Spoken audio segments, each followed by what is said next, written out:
निगडी येथून एक आगीची बातमी समोर येत आहे. आगीमध्ये रिक्षा जळून खाक झाली आहे. वेळीच अग्निशामक बंब आल्याने पुढील मोठी घटना टळली.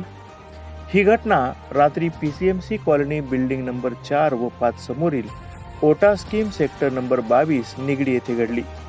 या घटनेत MH12 NW 2182 ही रिक्षा पूर्णपणे जळाली आहे.